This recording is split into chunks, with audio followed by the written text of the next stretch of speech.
Merhaba yiğitler. Oğuz Kağan Ocağı'na hoş geldiniz. Burada Manas'ın sönmeyen kahramanlığı, Oğuz Kağan'ın kadim mirası ve Tengri'nin kutu yeniden canlanıyor. Köklerimizden aldığımız ilhamla ocağın ateşini hep birlikte harlıyoruz. Hazırsanız tarihin derinliklerine yolculuğumuz başlıyor. Bugün bu ocakta yepyeni ve görkemli bir serinin perdesini aralıyoruz. Manas Destanı'nın kahramanları. Ancak bu kahramanların dünyasına girmeden önce durup şu soruyu sormamız gerek. Bu destan neden 1000 yıldır susmadı? Manas sadece tozlu raflarda duran bir hikaye değildir. O, Kırgız Türk'ünün nefesi, ruhu ve yaşayan en büyük hafızasıdır. Uçukta, yüzülgün tumşukta, Kengrim'din oyunda, Karadeniz boyunda, orgu çankıgat, orguvan çankız görgünde. Bugün bu destanın neden kutsal sayıldığını ve bir Manasçının sırrını keşfedeceğiz. Kırgızlar bu eşsiz destana sadece hikaye demezler. Ona Jomok derler. Bu kelime eski Türkçedeki yom kökünden, yani kutsal ritüel ve duadan gelir. Yani bir Manasçı ağzını açtığında sadece bir olay anlatmaz. Aslında toplumu birleştiren kutsal bir töreni başlatır.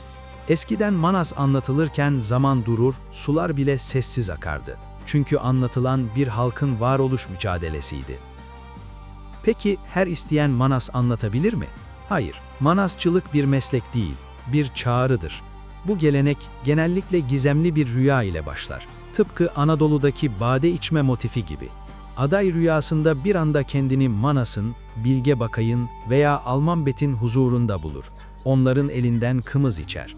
Bazen ağzına kutsal bir avuç darı veya toprak bırakılır. Uyandığındaysa artık o eski kişi değildir. İçinde dizginlenemez bir Manas söyleme arzusuyla uyanır. Öyle ki bazıları günlerce trans halinde sanki kutlanmış veya başka bir aleme geçmiş gibi aralıksız destan söyleyebilir. Manasçının en büyük silahı sesidir. Herhangi bir çalgı kullanmaz. Sadece kendi melodik sesiyle anlatımı bir fırtınaya dönüştürür. İlginç olan şudur. Manas ezberlenmez. O anki ilhamla yeniden doğar.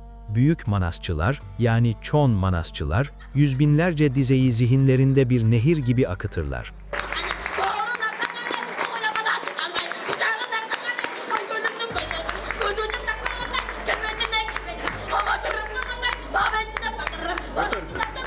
Gördüğünüz gibi Manas, kağıda hapsedilmiş bir metin değil, nesilden nesile aktarılan canlı bir ruhtur.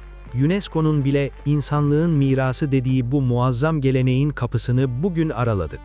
Bir sonraki videomuzda fırtına kopacak. Manas'ın şeceresinden başlayıp çocukluğuna, efsanevi doğuşuna ineceğiz. Ardından Almanbet'in hüzün dolu dramatik hayatını, Bilge Bakay'ın yol gösteren öğütlerini, Kanike'nin keskin zekasını ve 40 Çoro'yu tek tek konuşacağız. Bu ocağın ateşini birlikte harlamaya devam etmek istiyorsanız videoyu beğenin, abone olup zilleri açın ki hiçbir kahramanı kaçırmayın. Unutmayın, ocağın ateşi paylaştıkça büyür. Bir sonraki videoda Manas'ın çocukluğunda görüşmek üzere. Oğuz Kağan Ocağı'ndan hepinize selam olsun.